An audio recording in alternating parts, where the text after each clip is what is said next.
Olá, gente. Como entender a religião? Como entender também a ciência? Ou como conseguir absorver desses dois assuntos complexos um bom conceito, um bom aprendizado ou uma boa formação de opinião? Como extrair desses dois assuntos coisas que eu e você a gente vai aplicar no dia a dia? Porque há uma controvérsia aí. Segundo a ciência moderna, o planeta Terra ele tem ali bilhões de anos. Mas de acordo com a cronologia secular da Bíblia, o planeta Terra ele é apenas uma criança, um menino em termos cósmicos, claro, de apenas 6.000 anos, de acordo com a Septuaginta, uma das tradutoras do Novo Mundo das Escrituras, e sua cronologia secular. Então, quem está certo? A religião ou a ciência? Falando um termo mais claro, quem está mentindo? A religião ou a ciência? Então, nesse vídeo você vai saber isso e vai saber também um pouquinho da minha história religiosa, como eu ingressei na vida religiosa, entre aspas, e como a ciência chegou em minha vida e qual o impacto que a ciência teve na minha vida. Então, antes da gente chamar a vinheta, eu quero te chamar a atenção uma coisa rapidinho. Esse vídeo ele não tem parceria, vínculo ou afinidade com nenhuma placa de igreja ou denominação propriamente dita. Aqui acreditamos que toda maneira de esboçar sua fé e esboçar as verdadeiras intenções de Deus e de Jesus Cristo, elas são válidas e são, portanto, provém de Deus. Porque Deus é amor, Ele é o bem. Então, se logo você é um bandista, você é espírita, se logo você é testemunho de Jeová, se logo você é da Igreja Mundial, você é da Igreja Universal do Reino de Deus, não importa a placa da tua igreja, mas se você prega o amor, prega a paz e faz a paz, faz o amor na sua vida, no seu dia a dia, então, logicamente, você e sua religião, por consequência, fazem o que Deus quer, que é ir de pregar de evangelho a todo mundo. Então, a intenção desse vídeo aqui é mixar o assunto religião com o assunto ciência, até porque os dois andam lado a lado, e os dois também andam se engalfinhando. E é isso que a gente vai passar a entender nos vídeos desse canal a partir de agora, beleza? Então é isso. Fique com Deus.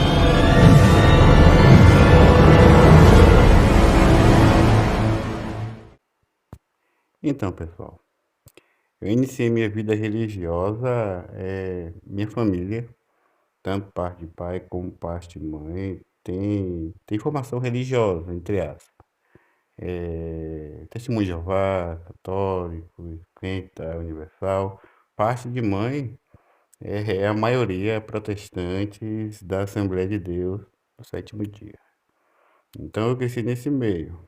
Então, mas nunca tive uma formação religiosa propriamente dita.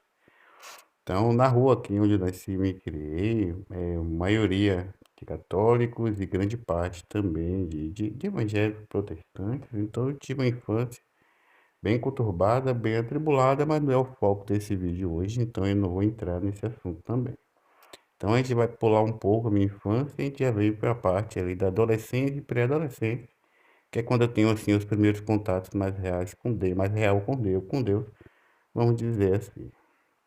Então na minha adolescência foi quando as pessoas, é a parte que eu me lembro, testemunho de Jeová, vinha aqui na casa de minha avó, e minha avó me criou, então eu vinha sempre aqui, tá? Falando de Deus pra mim, aquela coisa toda.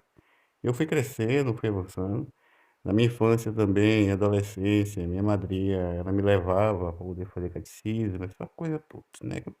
Parte das crianças no Brasil passa por isso. Então, mas só que eu cresci um pouco mais. Então, quando eu peguei ali a adolescência, que cheguei ali o início da puberdade, da maturidade, eu já tinha assim uma consciência religiosa, entre aspas. Então, quando eu fiquei adulto, eu me lembro, caí no mundo das drogas, bem complicado. Foi uma época bem intensa na minha vida. Então, eu passei minha infância, como eu falei, não vou entrar no assunto aqui, mas eu passei minha infância, desde minha infância com depressão, onde alguns acontecimentos, coisas que aconteceram. Então, quando eu cresci muito revoltado, a consequência disso, ela foi mesmo o uso de drogas. Aí vem mais influências, aquela coisa toda. Então eu conheci Jesus através de alguns crentes da rua que eu moro. Esses crentes me levaram para a igreja lá, me batizei, congreguei, me batizei, foi na igreja chamada Congregação Cristã do Brasil, foi onde eu tive o primeiro contato com Deus. Contato entre aspas, viu, gente? E lá eu aprendi sobre Deus, peguei o hábito de ler a Bíblia. Então, foi na Congregação Cristã do Brasil. Só que muito cedo eu comecei a ler a Bíblia. Então, eu me lembro que no período que eu passei congregando, logo nos primeiros 6 meses, 7 meses de igreja, eu comecei a ler muita Bíblia. Eu me lembro que estava reunido em reunião com os irmãos, na casa de alguns irmãos, e o grupo de jovens estavam ali conversando, batendo um papo, eu estava sempre com a Bíblia aberta, lendo. E com muito ler vem as indagações, com muito ler vem as opiniões. Se você lê muito uma coisa, claro, fatalmente você vai formar opinião sobre aquilo. Então eu comecei a comer muito aquilo ali, comecei a ler muito aquilo ali, comecei a buscar muito aquilo ali. Em casa, quando eu estava sozinho, a maior parte do tempo, nessa época eu já morava sozinho. Então eu estava em casa, não estava na igreja, não estava com os irmãos orando, fazendo coisa dessa natureza. Então eu ia pegar a Bíblia e ia ler. Foi quando eu li a Bíblia de Gênesis ao Apocalipse pela primeira vez em apenas 2 meses e meio. Só que eu li de Gênesis e li Apocalipse, até Apocalipse no caso, só que faltou algumas coisas, faltou informação na minha mente. Então eu voltei para Gênesis de novo. Aí mais 1 mês e 45 dias mais ou menos, 2 meses e pouco também, eu tornei a ler a Bíblia de Gênesis e Apocalipse e não parei mais. E lendo, e lendo, e lendo, e lendo. E nesse ler muito surgiu aquela questão das indagações. Por quê? Por quê? Por quê? E por quê? Eu me lembro que eu chamei o líder da minha igreja certa feita e entrei numa conversação com ele. Assim, gente, se tu é da congregação cristã no Brasil, não fica com raiva de mim, não. Eu fui crente da congregação cristã no Brasil, mas eu não tenho obrigação e nem preciso concordar no que é pregado lá. Então, segundo os crentes da congregação, segundo o que os líderes pregam lá, se tu faz sexo fora do casamento, tu vai para o inferno. Segundo eles lá, só eles vão para o céu, e eu acho isso altamente errado, eu acho isso altamente antiético, eu acho isso pura heresia. Mas não precisa ser o que você acredita propriamente dito, é o que eu acredito.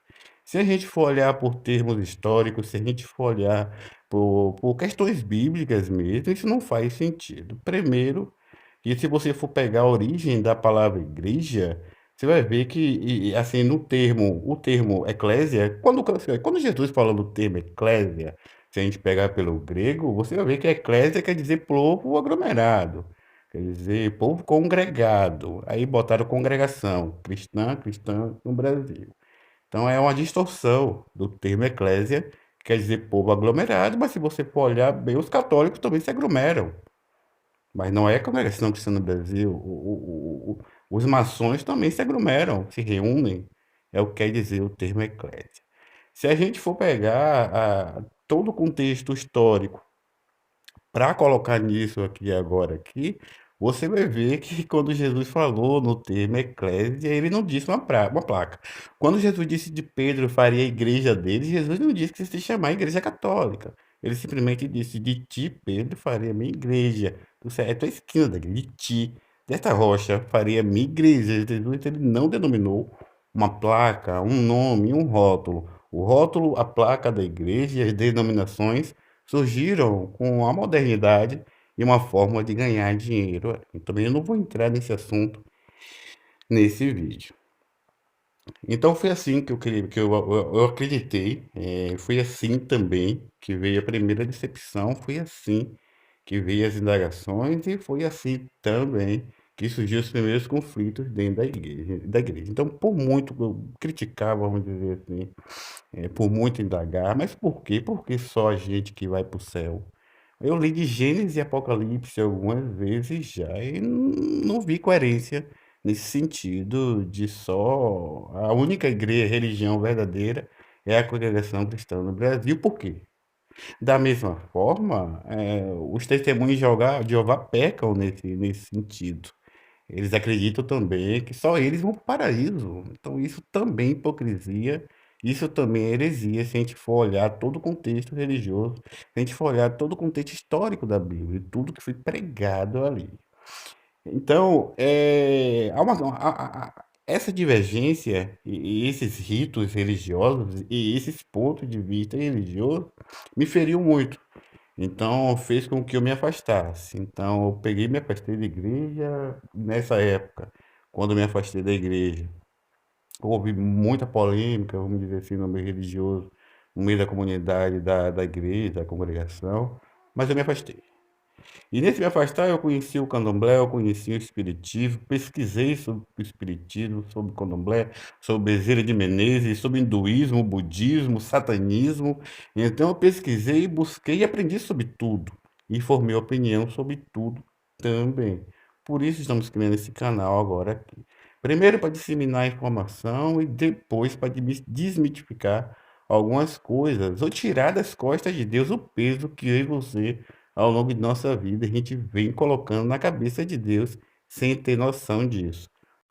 Mas por que que eu estou dizendo que eu e você, ao longo de nossa vida, ao longo do nosso trajeto religioso ou não, trajeto comum ou não, a gente vem imputando a Deus algumas culpas mesmo sem ter noção.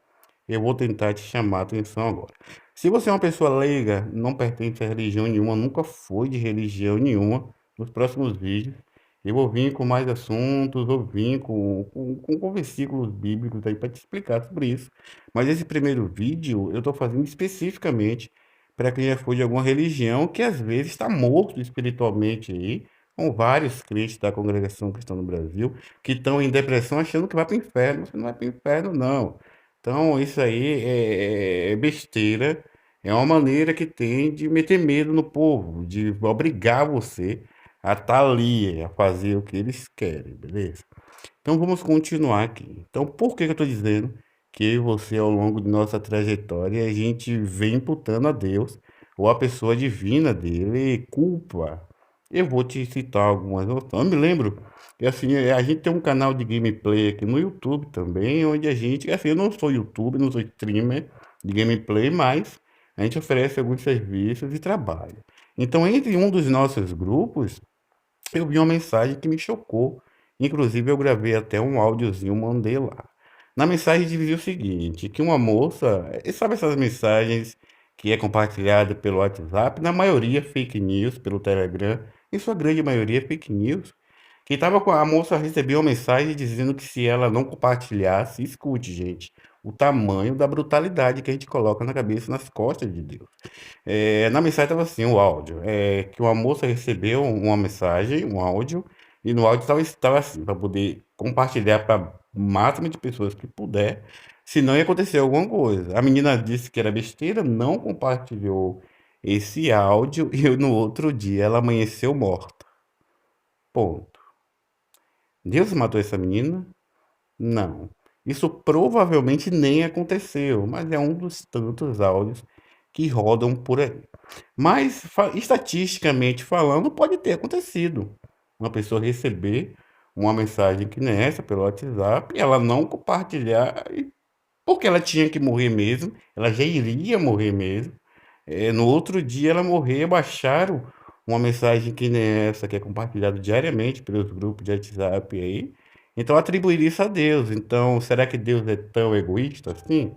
Para matar alguém porque não compartilhou, Arielle, uma mensagem, entendeu? Isso não faz sentido. Mas só que a Bíblia também passa essa visão de Deus. Antes de continuar aqui, eu já vou já sair da religião, entre aspas, mas continuo no mesmo conceito, no mesmo assunto, você vai entender que é religião. Então, antes de eu falar aqui o que eu vou te dizer agora, eu quero dizer que a intenção com o que eu vou te dizer agora não é para te chocar, não é para causar polêmica, e sim para fazer alusão e mostrar algumas coisas que a gente vê muito aí, inclusive na Bíblia, que está totalmente errado. Então, eu não estou falando isso para te agredir, mas é verdade, está escrito lá. Então, bora para a Bíblia?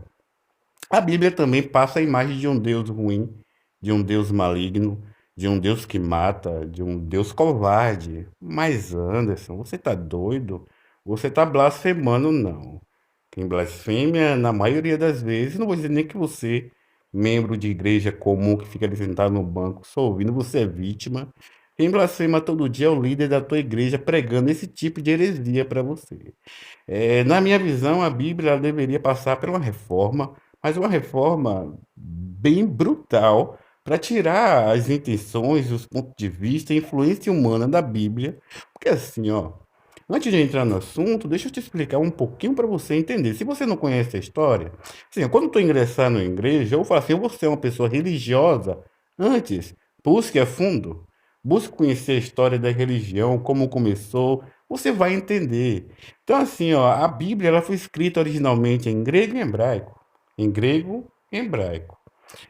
Na época, quando os papiros, chamados cuneiformes, de tabuinhas cuneiformes de argila, elas foram escritas, talhadas na argila, o povo de Israel ainda estava cativo pelos romanos. Então, por isso que a língua nacional naquela época era o hebraico, que era o hebraico dos judeus, e o grego, de Roma. Então, eram as duas línguas mais faladas. Então, quando essas tabuinhas foram escritas, depois da perseguição do povo de Israel, dos judeus, aquela coisa toda, muito se perdeu e o que foi achado hoje para as tradutoras traduzir, vindo do grego e do hebraico, veio dessas tabuinhas chamadas cuneiformes, que eram tábuas de argilas talhadas na mão. E 99,9% delas vieram pela metade. Ponto. Se eu peguei uma naquela época, vamos usar um sentido figurado aqui agora. Se eu vivi naquela época, era um escriba, que eram os escritores de hoje, era um escriba, acontecia as coisas e eu escribava, eu escrevia aquilo ali nas tabuinhas e datava aquilo ali para poder ficar para as posterioridades. É como os escritores escrevem, historiadores escrevem hoje para ficar para as posterioridades. Só que, como foi tudo quebrado, cortado, perdido, fragmentado, tá o texto cortado pelo meio. Então começou um raciocínio, perdeu a parte de cima do raciocínio, ou as partes do lado e as beiradas, ou seja, tá tudo incompleto. Então qual a segurança que tem naquilo que foi traduzido? Se está incompleto, não pode ser traduzido. Entender, mas foi traduzido. Então, muita percepção, influência, vontade humana foi inserido, e eu vou voltar para o assunto de novo e vou te lembrar, você já leu isso, já ouviu o teu pastor, teu líder religioso pregando isso para você, e você não teve a dimensão ainda, mas esse vídeo é justamente para isso, é para te dar noção disso aqui, se você não tinha prestado atenção. Há um texto bíblico citado nas Crônicas dos Reis de Israel. Eu não me recordo se é em Primeiras Crônicas, se é em Segundas Crônicas, mas se não me engano, em Segundas Crônicas dos Reis de Israel, que é os livros dos Reis de Israel, a história dos reis. Davi ele estava no palácio dele e viu uma mulher chamada Betsabe. E essa mulher está escrito que ela era muito formosa aos olhos, era muito bonita, era uma mulher muito atraente. E Davi perguntou quem era o marido daquela mulher, se ela era casada. Um dos servos dele disse: Senhor, essa é a mulher de Urias, o Eteu, o pajé de armas, ou a pessoa que fica na guarda das armas, para limpar, para preparar, molar. Então, Urias, ele não era nem um guerreiro. Então, Urias, fatalmente, não iria morrer na guerra. Então, porque Urias estava guardando as armas ali. Então, não ficava na linha de frente, portanto, não iria morrer. Então ele disse assim: Mas eu quero essa mulher para mim. Ele tentou no coração dele: Eu quero essa mulher, eu quero para mim. Manda uma carta para Joabe, dizendo a Joabe que é para poder botar o Urias na linha de frente para Urias morrer. Joabe recebeu a carta, o comunicado do rei, e mandou Urias voltar para Israel. Urias pegou, voltou. O rei disse: Ó, já sabendo o que ia fazer, né? O rei disse: Ó, vai para tua casa, se banha, come, se regala com tua esposa, depois deita com ela e volta. O rei disse: Não, eu estou aqui, mas o resto dos meus compatriotas estão tudo lá, meu rei. Então eu não vou lá tomar banho, me deitar com minha mulher. Quando o termo bíblico fala em deitar com a esposa, está falando de sexo mesmo, mas uma linguagem figurada para falar de sexo. Toda vez que você vê na Bíblia dizer entrar na mulher, entrar na concubina, está falando de sexo propriamente dito. Então, Urias não foi. Está escrito que Urias era tão fiel a Deus e temente a Deus e ao povo, que Urias ficou deitado ali, ao rei, no caso, ficou deitado ali mesmo na porta do palácio. No outro dia, Davi escreveu uma carta e disse: Urias, pega essa carta, leva aqui e chega lá e dá a Joabe. Joabe era o chefe, era o coronel do exército de Davi. E Urias pegou e foi. Quando Urias chegou lá, que deu a Joabe, que Joabe leu aquilo ali, ele não poderia ir contra a palavra do rei. Então ele pegou Urias e disse: Urias, pega uma espada aí, vai lá pra frente pra lutar. Urias foi lá, Urias morreu. Davi não esperou nem o cara aqui, porque assim, porque Davi matou o Urias, na verdade. Ele não pegou uma faca e enfiou no Urias, mas ele mandou o cara morrer, porque o cara não era guerreiro. Um cara que cresceu acostumado a cuidar das armas, limpar, amolar, sabe? Depois que tinha batalha, historicamente falando, depois que tinha batalha, ficava aquele saceiro, gente morto.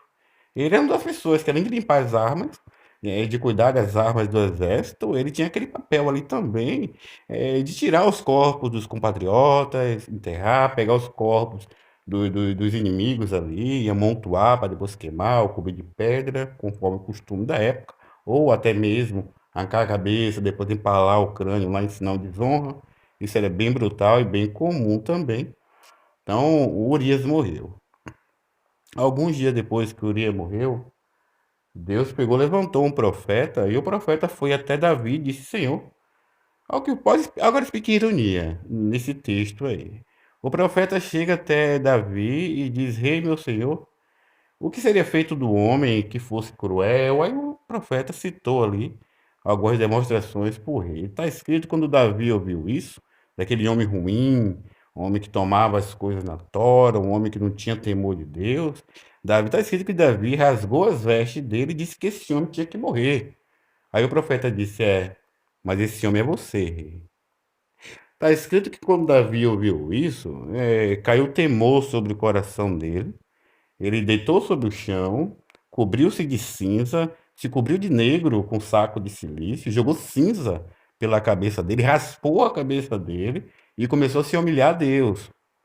Mas Davi era um salmista, ele sabia, ele tinha um dom da palavra, ele sabia como orar, e ele sabia como convencer a Deus com suas orações. Lembra do Salmo 121? Olha que salmo lindo. Eleva-me os olhos aos montes, de onde me virá o socorro? Aí ele mesmo responde: o meu socorro vem do Senhor, que criou o céu e a terra. Quando Davi escreveu esse salmo, historicamente falando, ele estava fugindo do filho dele, Absalão, que tinha pegado ali. Absalão foi o primeiro político que teve. Comecei o povo a se votar, uma parte do povo, claro, se votar contra o rei Davi. Então, quando Davi escreveu esse salmo, ele estava fugindo de Absalão, porque Absalão revoltou, tomou parte do exército, correu atrás dele para matar, não conseguiu matar. Os guerreiros mais fiéis de Davi foi com ele e 90% do povo ficou em Israel. Davi ficou descalço, peregrino, sem dinheiro, sem riqueza, só com os guardas dele, que eram os fiéis que ele tinha na época. Então ele escreveu esse salmo e salmiou para Deus, até que Deus pegou e devolveu. Então Davi, ele tinha um dom da palavra, ele sabia como orar e como conversar com Deus. E ele achou nesse ponto da vida dele, que mesmo depois de ele matar Urias, pegou a mulher do cara e se deitou com então, ele matou, cometeu homicídio e ainda pecou também. Porque ele fez sexo com a mulher do cara, ele matou para isso. Ele mandou o cara para morrer justamente para isso, para pegar a mulher do cara, do Urias. Então Davi ele fez isso, mas só que Deus estava tão, Deus estava tão irado, vamos dizer assim, com Davi por conta do pecado, da natureza do pecado dele, pela brutalidade do pecado dele, pela situação daquele pecado, que Deus não virou o coração dele para a oração de Davi. Eu acredito que aquela oração ali naquele dia em específico nem subiu para o céu. Mas aí, gente, que entra aquela questão da injustiça que eu falei para vocês no início desse vídeo, que a Bíblia também diz que Deus fez, que Deus é assim, Deus não é assim. Como eu disse, quem escreveu isso aí foram homens maus e não tem nada a ver com Deus. E acredito que Deus não fez isso, nem inspirou ninguém a escrever isso. Isso aí é por um homem mesmo, nas traduções que fizeram, colocaram desse jeito aí. Está escrito que Deus mandou um anjo. O anjo se colocou no centro de Davi, ou no centro de Israel. Está escrito que o anjo estava voando no céu, mas a espada do anjo de fogo, ela vinha de lá de cima e batia no chão. Está escrito que Davi saiu lá de fora do palácio, olhou para o céu, quando viu aquele anjo, meu Deus. Davi pegou, se jogou no chão de novo, com a cara entre as pernas, com medo, claro. Começou a orar a Deus, procurou um vale chamado Jeboque Jebuseu, comprou aquele vale para ele, construiu um altar ali, ofereceu holocausto a Deus. Na época, no Velho Testamento ainda, Deus aceitava sacrifícios de holocausto. Vai ter vídeo que a gente vai falar sobre isso também. Tem muita controvérsia nisso aí. E queimou para Deus ali, aquele sacrifício. Aí Deus mandou o profeta voltar. Ó, a justiça está nisso aqui agora, gente. Pare, assimile comigo e me diga o que é que tem de Deus nisso aí. O profeta chegou até Davi e disse: Senhor, assim mais sim diz o Senhor, meu rei. Escolhe três coisas aí para que te aconteça. Dessas três coisas, escolhe um para que te aconteça. Que 3 meses ou 3 anos a peste assole o reino. Quer dizer, se a peste caísse sobre o reino, muita gente ia morrer, mas ia morrer de fome. Não ia morrer mais o gado ali, a plantação. Davi disse, não, que nem eu, nem minha família, nem o povo vai ficar com fome. Que 3 dias, ó, não foi nem 3 meses, nem 3 anos. Davi foi egoísta nesse ponto. Que 3 dias a espada dos teus inimigos te alcance. Davi, não que eu caia na mão de Deus, porque Deus é cheio de misericórdia, o homem não é. Não, não quero não. Aí o profeta disse, então que por uma hora o anjo destruidor de Deus caia sobre Israel e sobre o povo. Davi disse, vai, que o povo pereça e não eu. Tá escrito, gente, agora é só, olha a barbaridade. Tá escrito quando Davi acabou de falar isso. O anjo pegou a espada dele, levantou para cima. Quando o anjo sacudiu a espada de Israel, matou 70. Gente, não foi 7, não. Não foi 70, não. Foi 70.000 pessoas naquele dia em Israel morreu. Aí morreu mulher grávida, morreu criança, morreu idoso. Tudo pelo pecado de Davi. Então isso mostra que Deus é injusto, covarde, mau, sim. Mas é a Bíblia que está dizendo isso. Não é eu, Anderson, que estou dizendo que Deus é assim, misericórdia, Deus, tu está vendo. Mas como eu falei no início desse vídeo, para mim, a Bíblia deveria passar por uma modificação literal, traduzir ela corretamente para que esses pontos de vista não fiquem explícitos. Então você ainda não está satisfeito? Ainda não está convencido? Eu vou te convencer mais um pouquinho. No Êxodo, quando o povo de Israel saiu da perseguição dos egípcios lá, da escravidão, aquela coisa toda, é uma história bem conhecida, mas eu acho que você já ouviu isso por várias vezes e você ainda não parou para assimilar no que aconteceu no Êxodo. O caminho de Para-Ara, em Zoar, no Egito, para a terra prometida, chamada Terra de Canaã, era um percurso de 40 dias andando no deserto. Mas, segundo a narrativa bíblica, por conta da desobediência do povo, Deus fez o povo ficar girando em circo. E eles ficaram ali 40 anos no deserto, porque Deus tinha prometido que o povo que saiu de Zoar no Egito não entraria na terra prometida, ou seja, quem iria entrar de fato na terra prometida seriam ali os filhos, os netos e os bisnetos, mas aquela geração que saiu de lá não entraria. Se você procurar no livro de Deuteronômio, se eu não me engano, no próximo vídeo, quando eu vim com o vídeo mais curto, esse vídeo vai ficar aqui em torno de 1 hora. Eu estou dando os exemplos, mas no vídeo que a gente vai trazer em seguida, a gente vai trazer um vídeo aí, logo depois desse, a gente vai trazer um vídeo aí com 15 minutos no máximo, onde eu vou estar resumindo com os textos bíblicos, claro, tudo que está aqui. Porque se eu falando aqui, mostrar os textos bíblicos e ler com você, isso aqui é para 2 horas de vídeo. Então, no primeiro vídeo, que é o vídeo em 1 hora, eu estou passando contexto histórico, a narrativa, segundo o que eu li e entendi. Você depois, nos comentários aí, você pega e diz se é verdade, se não é, se tem. Não precisa xingar, não precisa de estresse, entendeu? É só mesmo para a gente entender e a gente formar opinião, que é a intenção desse canal. Então, se você não leu ainda, procure aí a sedição de Corá e Datar. Se você for pegar uma Bíblia, você vai demorar para achar antes de eu postar o segundo vídeo, que vai vir onde vai ser capítulo, versículo direitinho. Mas se você pegar seu smartphone, é esse mesmo que você está assistindo esse vídeo, ou se você pegar seu tablet, seu notebook, a sua Smart TV, escreve assim, ó, livro da Bíblia, você pode assim, ó, livro da Bíblia, sedição de Corá e datar. Pronto, vai bater em cima. Capítulo, versículo e na frase todinha do que você quer. Da mesma forma, o primeiro que eu citei, que foi ali o pecado de Davi com matando Urias. Por exemplo, Davi mata Urias o Eteu. Escreve assim, Davi mata Urias o Eteu. Vou mostrar capítulo, versículo, e do texto todinho para você ler. Então, voltando aqui pro êxodo do povo de Israel, e a peregrinação, assim, e a injustiça que a Bíblia diz que Deus fez, que Deus é, eu não acredito que Deus seja assim, mas está escrito, está lá. Então, a sedição de Corá e Adatá aconteceu assim. Corá e Adatá era um dos filhos de Israel, estava vindo também da escravidão do Egito, estava na peregrinação ali no deserto. Só que Arão, Miriam e Moisés eram irmãos. Então, Arão ficou ali com os levitas, foi a descendência de Arão que originou os levitas, foi o povo separado por Deus. Deus disse: ó, Arão e a descendência dele não trabalha mais, é o povo que vai sustentar, porque a mão deles vai ser santa, porque eles só vão poder também tocar nas coisas de Deus. Então, normal, eles eram os escolhidos para poder tocar. Assim, não tinha um templo ainda, então era o tabernáculo feito de panos. Amava a tenda, ali colocava a arca do concerto de Deus e ali cultuava a Deus. E o povo não podia nem entrar, nem o próprio rei, no caso. Só Moisés e o povo da descendência de Arão, que eram os levitas ali.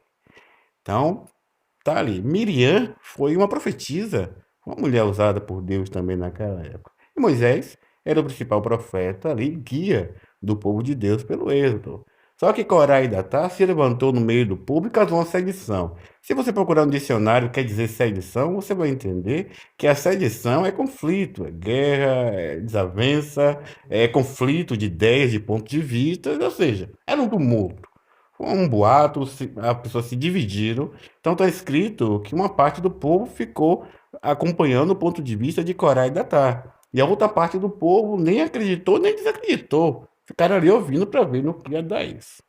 Aí chegaram até o ouvido de Moisés, se não me engano, foi a própria Miriam, foi Arão e disse: Moisés, o povo está se rebelando. Tem uma parte do povo aí se armando, dizendo que não tem Deus com você não. Para que tirou eles do Egito, onde eles comiam pão, peixe, bebia mel, para vir morrer todo mundo de sede e de fome? Mas o povo era injusto, eu sei. Deus tirou o povo da escravidão, Deus não deixou o povo passar fome, eu sei. Deus mandava maná de manhã e mandava cordonizes pela parte da tarde, para o povo comer pão de manhã e comer carne de noite. Mas mesmo assim, o povo sentiu sede. Deus mandou Moisés ferir a rocha, falar, na verdade. Com a rocha, Moisés já estava revoltado, picou a vara e a rocha é Jesus. Então, Deus mandou ele falar. Então, assim, deu água ao povo, resumindo. Então, o povo era injusto, eu sei que era. Mas a quem está falando, estou tentando mostrar para vocês, o contexto bíblico, a sua narrativa e onde está a justiça de Deus, segundo a própria Bíblia. É, Moisés chegou e disse: bora lá ver o que é que esse povo quer. Quando Moisés chegou, onde estava o povo que estava congregado lá com Corá e Datá, Moisés disse assim: bom, olha só a frase é essa, gente. Quando vocês pesquisar, vocês vão ver que eu não estou nem tirando nem colocando. Como eu já li a Bíblia muitas vezes, eu consigo dizer que tudo que foi dito aqui, sem tirar e nem acrescentar nada. A frase foi essa: Corá e Datá, se há Deus contigo, tudo bem. Mas se Deus está comigo, alguma coisa diferente tem que acontecer. E tipo, o chão abrir, tu, tua mãe, teu pai, teu filho, tua filha, tua mulher, teu gado, tua tenda, até os animais. Teu gado, tua tenda, tudo. Tu, teu, do povo que está se rebelando contra tu. Alguma coisa diferente tem que acontecer. Tipo, o chão abrir, tu e todo mundo cair dentro. Tá escrito que na mesma da hora que Moisés falou isso, Moisés foi fechar a boca, o chão abriu. Caiu corada, tá? A mãe, o pai, o filho. Aí eu te pergunto: será que no meio desses familiares aí todo mundo concordava com o que o Corá e Data fez? Claro que não. Pagou, entendeu? Então Deus não é injusto. Aí eu leio o Novo Testamento. Para mim, o único livro da Bíblia que deveria valer, mesmo assim, depois de uma análise e reavaliação, é o Novo Testamento. Mesmo assim, eu tô falando, eu tô sendo bem sincero, gente. Mesmo assim, depois de uma análise profunda, detalhada, para tirar todo e qualquer ponto de vista humano do homem, tem também lá mais ou menos. Lá é Jesus falando, a gente consegue ver a pessoa de Deus. Aí Jesus vem. Aí a gente vê uma brutalidade dessa no Velho Testamento. E vê Jesus dizer no Novo Testamento assim: o pai não pagará pelo pecado do filho. É Deus. Deus não é injusto. Deus não mataria o filho por causa do pai. Né? O erro do pai. Aí não está convencido. Peraí, você ainda não está convencido? Peraí, você tem certeza para mim? Você tem certeza que você está dizendo para mim que você ainda não está convencido? Eu vou te citar mais alguns exemplos, mas vai ficar para o próximo vídeo. Então, nesses dois textos bíblicos aqui, a gente conseguiu ver e conseguiu entender que a Bíblia ela passa uma visão de um Deus injusto, de Deus maldoso, de um Deus vulgar algumas vezes, de algum Deus que pune um por outro, e não é bem assim. As coisas não funcionam dessa maneira. Deus ele não é assim. Então eu você vem fazendo muito isso. Vou dar um maior exemplo agora, vindo de mim. Eu capotei o carro. Segundo os crentes protestantes, eu capotei o carro, fraturei a coluna, hoje eu sou um cadeirante porque eu afastei da palavra de Deus. Então Deus é um ditador? Ah, mas está escrito. Aí onde é que os crentes chamados protestantes se pegam? Naquele texto que fala do que Jesus fez com o endemoniado gagareno, expulsou. Aí Jesus, depois que expulsou o endemoniado gagareno, o demônio dele, mandou ir para os porcos, com os demônios se precipitou na pirambeira, no barranco, caiu no mar. Jesus virou para o discípulo e disse: Ó, um espírito quando sai do homem, tipo, expulsou. Jesus não expulsou o demônio do endemoniado gagareno? Aí Jesus fez uma comparação. Jesus fez uma parábola explicando.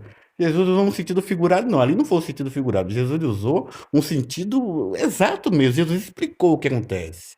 Entre aspas. Ele disse, ó, o espírito quando sai de um homem, ele anda por lugares áridos procurando repouso. Quando não encontra, diz, voltarei para casa onde eu estava. Chegando lá, encontrando limpa, bonitinha, ele habita lá e traz consigo sete piores. Então, aí Jesus disse assim, disse assim, ó, os últimos atos daquele homem serão piores do que os primeiros. Em outros textos diz assim, antes não conhecer a palavra de Deus do que conhecer e não viver. Aí os crentes de hoje pegam esse texto e literaliza ele e diz assim, ó, tu conheceu a palavra de Deus, tu se afastou da palavra de Deus, você ou vai para o inferno, se não for para o inferno, se você não morrer agora, você vai ter uma vida miserável e desgraçada. Não é assim, gente. Não, outra maneira de crente dizer, não vem pelo amor, vem pela dor. Então, você já ouviu isso milhões de vezes. Então, quer dizer, se não vem pelo amor, vem pela dor, então será que Deus quer essa fé de tolo? Do cara procurar ele só porque tá pela dor?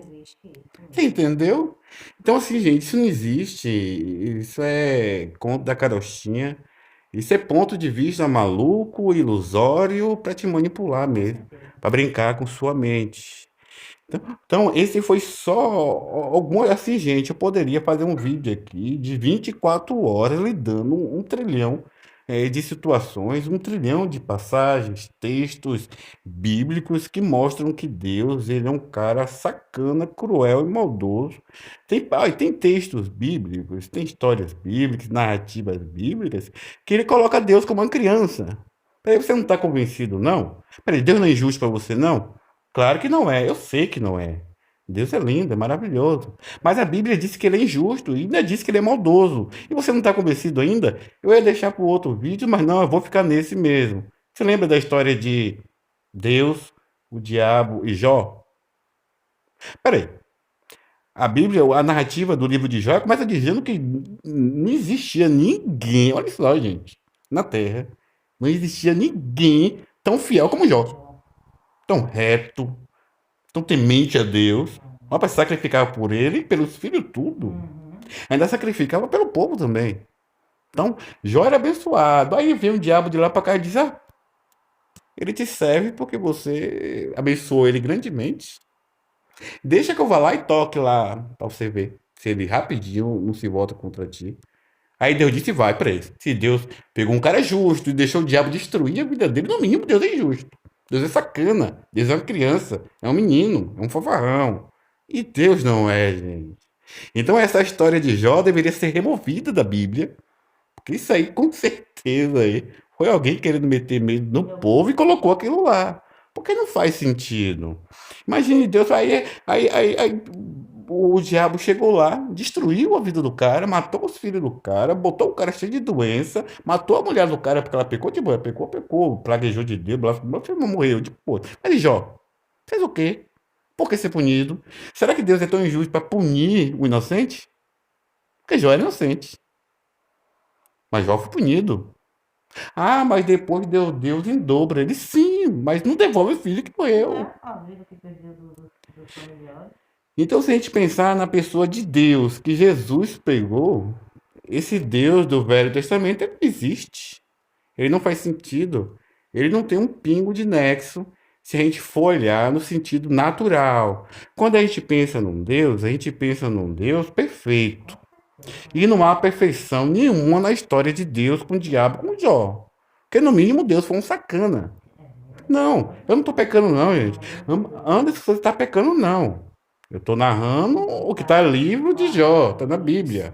Se você ler, vai ter o mesmo efeito nos seus ouvidos. Não vai ter o mesmo efeito porque aqui eu tô te passando de uma maneira limpa de filosofia. Porque se um pastor for pregar isso no púlpito, ele prega de uma maneira linda. Você nem percebe que Deus foi um sacana nessa narrativa. Você entendeu? É, você não percebe. O que ele falaria? E o homem estava lá, abençoado por Deus, e o diabo é um sacana e foi lá e tentou o homem, e Deus permitiu, porque Deus queria ver a fé de Jó. Não. A fé de Jó já estava aprovada nas obras dele. Então não precisava mais ser provado nada. No mínimo ali, uma narrativa verdadeira. Quando o diabo chegou e disse, ó, deixa eu ir lá, Deus diria, sai-te de mim, Satanás. Não vou fazer isso com meu servo Jó, não. Meu servo Jó é temente. Não, porque Deus falou isso. Então há uma contradição aí, porque Deus disse primeiro, veja, ó, pior ainda, gente, você não percebeu? Não, pera aí, esse vídeo aqui tá ficando interessante, hein? Se você não percebeu, tá ficando interessante. Se você não percebeu, Deus ainda é pior que isso ainda. De acordo com a Bíblia, cara, claro. Deus ainda é pior. Porque Jó estava lá de boa e o diabo também estava no canto dele. Foi Deus que chamou o diabo. Está escrito que o Filho de Deus foi adorar e o diabo foi junto. O diabo estava lá adorando a Deus. Porque, claro, o diabo tem que adorar a Deus, velho. É Deus. Os filhos de Deus, que são os anjos, foram adorar e o diabo foi junto. Deus disse: ô diabo, vem cá. Bilhões de pessoas na terra. Mas Deus apontou o dedo para Jó e disse: vê, diabo, Jó. Olha que perfeito. Olha que servo. Então, Deus tirou a atenção do diabo do resto da humanidade e colocou em cima de Jó. E apontou para Jó e disse: ah, viu, não existe ninguém como ele. Aí o diabo disse: ah, então peraí, deixa eu lá tocar. Aí Deus vai permitir. Então, o erro de Deus aí nesse caso ainda foi pior porque ele tirou a atenção do diabo do resto do mundo e um cara justo, temente a Deus.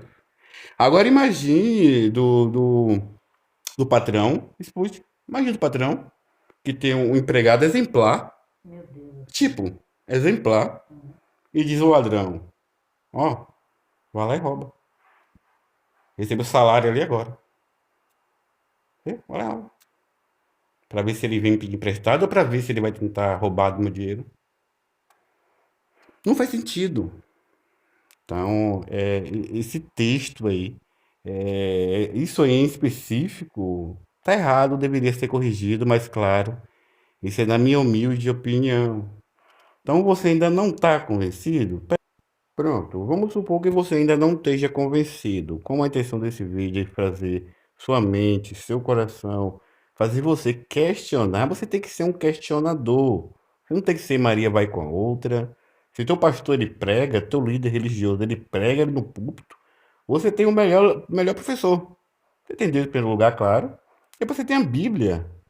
Então pesquise você, leia você, tente entender você, julgue você e decida se é certo ou se é errado. Então, você não está convencido ainda. Vamos supor que tu não esteja convencido ainda, eu vou te convencer. Eu vou entrar em outro assunto, vocês vão ver. É, é o mesmo sentido, não tem diferença. Vamos falar agora aqui de Judas Iscariotes. Todo mundo mete o pau em Judas, chama ele de traidor. Isso é dizer que ele não foi um traidor. Mas Anderson, como que não foi traidor? Ele traiu Jesus com um beijo, ele entregou Jesus para os romanos, sim. Mas assim, se você olhar pro livro da criação, que também tem controvérsia, mas é assunto para um próximo vídeo. No livro da criação está falando da criação do homem, e no contexto espiritual disso tudo, a Bíblia ela nos dá o sentido que o homem foi dado o livre-arbítrio. Então, nem aos anjos no céu foi dado esse direito de escolha, entre aspas. Então, ao homem foi dado o livre-arbítrio. O livre-arbítrio é o direito de você decidir o que fazer ou não. Mas se você olhar, Judas traiu Jesus? Não. Mas por que, Anderson, que não traiu? Eu vou te dizer. Se você vê o livro de Isaías, o livro de Malaquias, o próprio salmista Davi, Moisés, os 42 profetas pregaram a vinda do Messias e tudo o que ia acontecer com ele. Ponto. Mas Anderson, isso ainda não explica a questão dele ter traído Jesus. Explica assim. Estava escrito que ele tinha que fazer aquilo, então ele não teve o livre-arbítrio. Ele não podia, entender, ele não podia decidir não trair Jesus. Ele tinha que trair porque está escrito. E está escrito que Deus escreve com ponteiro de ferro para não ser apagado. Então, se logo está escrito com ponteiro de ferro não pode ser apagado, se logo que sai da boca de Deus não pode ser voltar atrás, ele não teve a opção de escolher não trair Jesus.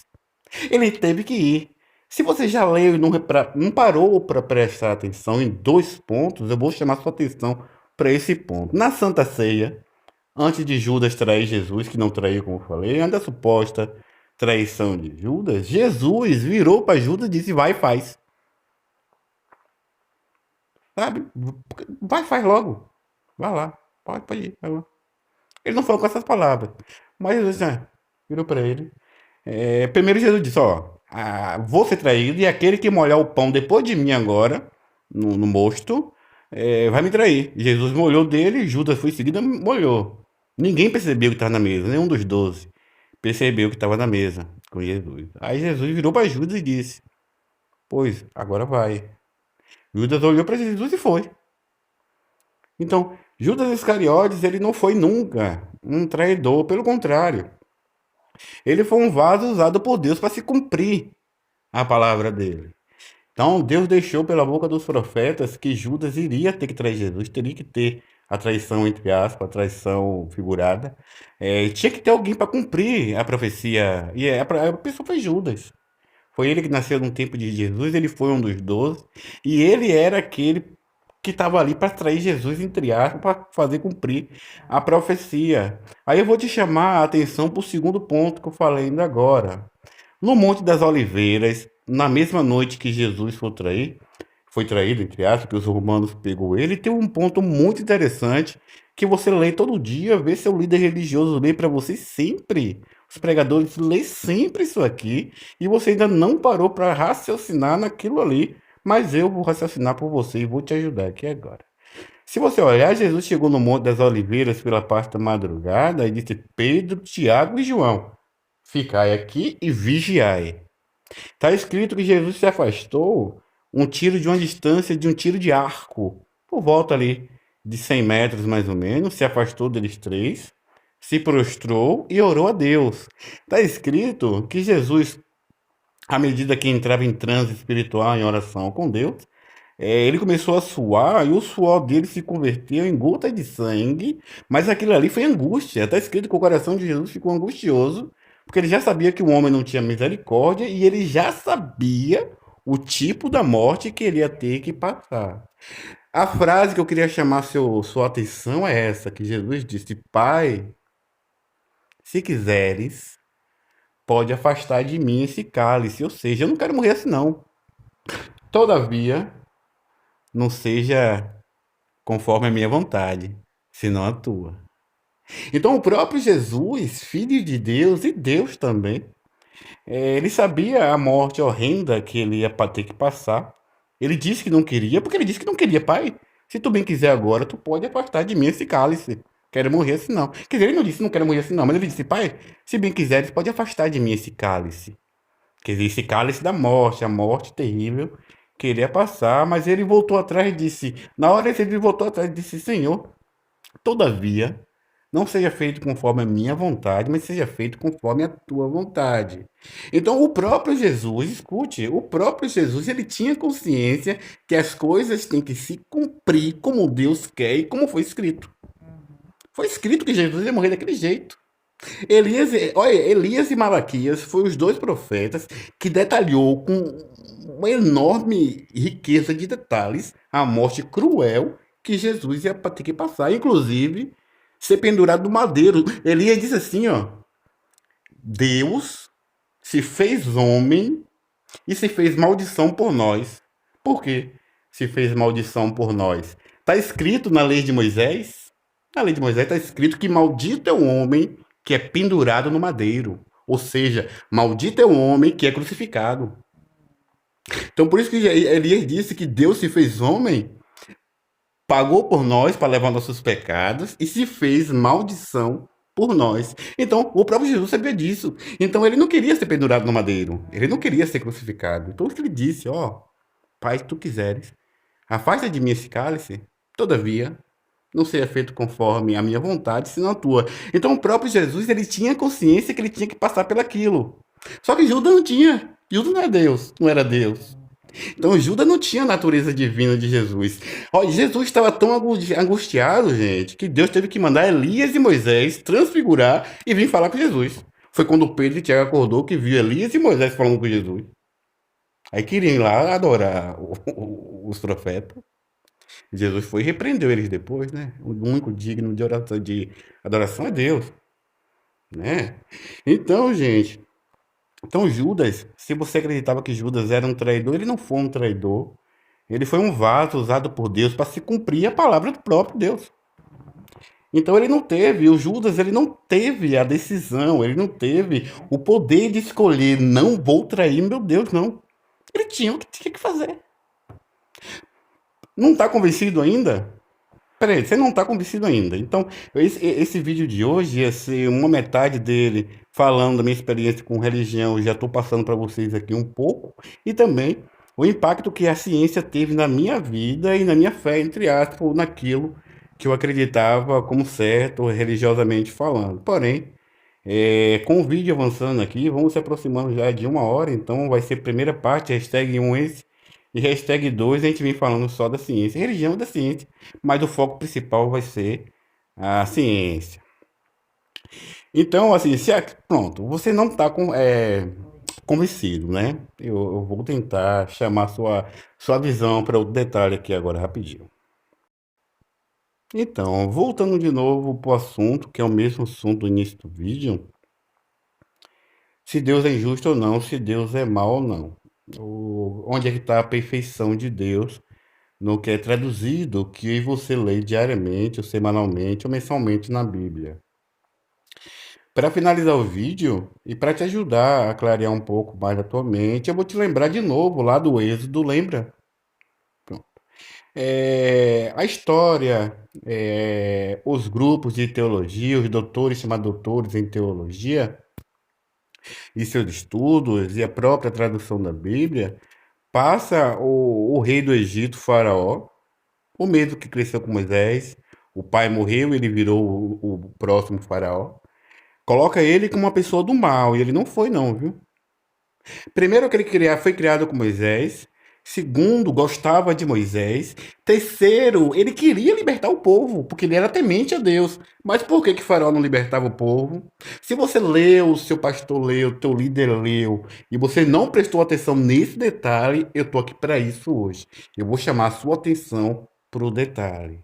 Toda vez que Faraó falava que ia libertar o povo, libertava o próprio Deus. Escute, sabe uma coisa leva a outra, uma coisa explica a outra? Está escrito que o próprio Deus endurecia o coração de Faraó, para que Faraó não deixasse o povo ir. Mas para que Deus fazia isso? Para se cumprir as escrituras mais uma vez. Porque se Faraó libertasse o povo logo de cara, não teria 7 pragas, que é bíblico também. Todos os profetas, o próprio. Assim está escrito, gente. Então Deus ele queria fazer com que todos os povos conhecessem e temessem a ele. E a maneira que Deus encontrou de fazer isso, desse jeito. Então Deus, Faraó dizia, ó, eu vou libertar o povo, pode ir amanhã. De noite Deus mandava um anjo ir lá e endurecer o coração de Faraó. Aí no outro dia, Faraó, não, vou castigar mais. Aí vinha a praga. Aí Faraó dizia, não, vou libertar o povo. Aí Deus ia lá e endurecia o coração de Faraó. Isso é claro na Bíblia. O próprio Deus endurecia o coração de Faraó para que Faraó não deixasse o povo ir, para que ele pudesse fazer os prodígios e maravilhas que ele fez no Egito. Mas isso ainda assim está errado. Eu não acredito que Deus fez isso. Porque aí Deus seria injusto, Ariane. Punir Faraó, punir os egípcios, pela coisa que o próprio Deus estava endurecendo o coração de Faraó para que ele não deixasse o povo ir. Então, onde é que está a divindade de Deus? Onde é que está a perfeição de Deus nisso aí? Em lugar nenhum.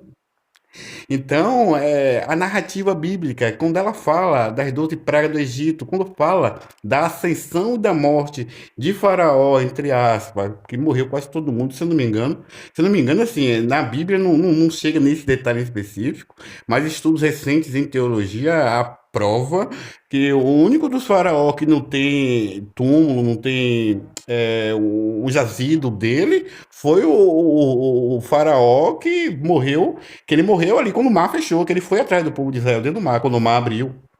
Então, o único que não tem uma sepultura, entre aspas, é ele, porque ele morreu no mar, quando o mar fechou. Então, gente, eu particularmente, esse é um ponto de vista meu. Não precisa ser necessariamente o que você acredita.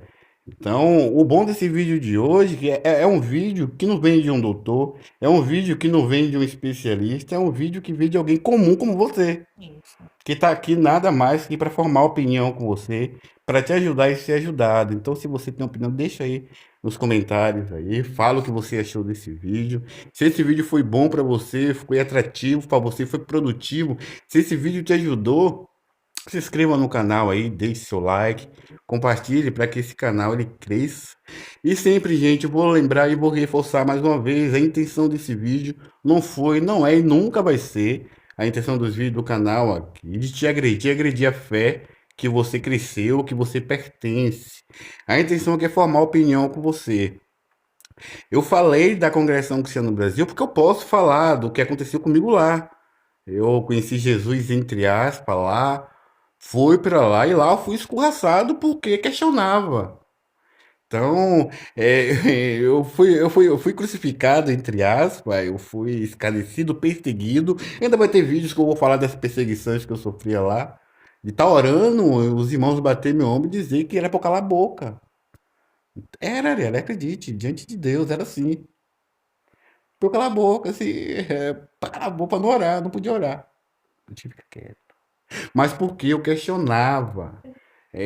Então, tem muita gente por aí, não só na Congregação Cristã no Brasil, mas também tem muita gente morta aí espiritualmente, achando que vai para o inferno, achando que está destruído, achando que Deus ele quer matar, que Deus ele quer fazer altas brutalidades, sendo que a pessoa de Deus é divina. Isso aí é uma maneira de te prender, de te retrair, de te dominar, a verdade é essa. Porque assim, ó. Só para finalizar o vídeo, para te chocar, se você ainda não tinha prestado atenção nisso, fala em dízimo hoje, mas o dízimo acabou no livro de Malaquias, o dízimo foi abolido com o véu do templo, e eu vou te dizer por quê. É um texto aí que os pastores não pregam. Esse texto que eu vou te dizer aqui agora. Paulo chegou na igreja dos Gálatas, e os Gálatas começaram a querer botar marrinha, entre aspas, com Paulo, o apóstolo, o 13º, que era Saulo, no caminho de Damasco, se converteu em Paulo, o apóstolo, foi o mais famoso dos apóstolos. Paulo chegou na igreja, levantou e disse, olha, em tudo me orgulho no Senhor, que em nada vos fui pesado. Em tudo trabalhei. Do suor do meu rosto eu, comi. Ou seja, Paulo disse, olha, eu não sou parasita, não. Vocês não me sustentam, não. Vocês não. Não fui pesado a ninguém aqui. Qual de vocês que me dá dinheiro aqui? Qual de vocês que me dá meu pão? Paulo era curtidor, ele fazia tenda. Então Paulo disse, ó, do suor do meu rosto eu comi. Ainda ele disse mais, em tudo me gloreio no Senhor, porque em nada vos fui pesado, do suor do meu rosto eu comi. A igreja calou a boca. Então assim, isso os pastores não pregam. Aí os pastores pregam que tem que dizimar. Sim, o dízimo ficou para a igreja primitiva. Mas os levitas, lembra os levitas da descendência de Arão? Lembra dos levitas? Da descendência de Arão? Como é que o dinheiro que era doado para a igreja era distribuído? Reparo, manutenção da obra da igreja. Era principalmente o dinheiro do povo de Deus que o povo de Deus doava para Deus, mandava lá, dava lá os sacerdotes, não os sacerdotes mesmo do tempo de Jesus, que eram tudo ladrão descarado, mas dava lá no templo, todo o dinheiro, 90% dele era para as viúvas e os órfãos, ou seja, era para o social. Mas o social hoje está nas mansões, nos carros bons dos pastores e líderes Claro, não, religiosos. já tinha. Então, coisas que nem essa, como a origem do dízimo, das ofertas e coletas para o povo de Deus, e onde era aplicado esse dinheiro, eles não falam, não. Vai falar Mas não. claro que não. Mas eles não falam, entendeu? Então, isso, esse foi isso, esse vídeo te ajudou, se inscreva, deixe seu like. Já aproveitando para te dizer, quando tu estiver na tua igreja, que tu se levantar, que você tiver com oportunidade, se você for um crente raiz mesmo, você vai fazer essa seguinte pergunta. Você vai se virar para frente da igreja, que eles vão achar que você vai falar, normal, vai dar seu testemunho. Aí você vai chegar na frente da igreja, você vai virar para os seus líderes que vão estar atrás de você e vai dizer assim: meu pastor, conta para a igreja aí a origem do dízimo, as coletas para o povo de Deus e como o dinheiro era aplicado para a igreja primitiva. Exato. Porque se os líderes religiosos de hoje, eles pedem dízimo, eles têm a obrigação, escute gente, eles têm a obrigação também de fazer o mesmo que fazia a igreja primitiva. Exatamente. Mas não fazem, entendeu? Então pede para o seu pastor falar isso, pede para o seu pastor contar a história aí da igreja primitiva e também como esses recursos eram usados para você ver a resposta que ele vai te dar.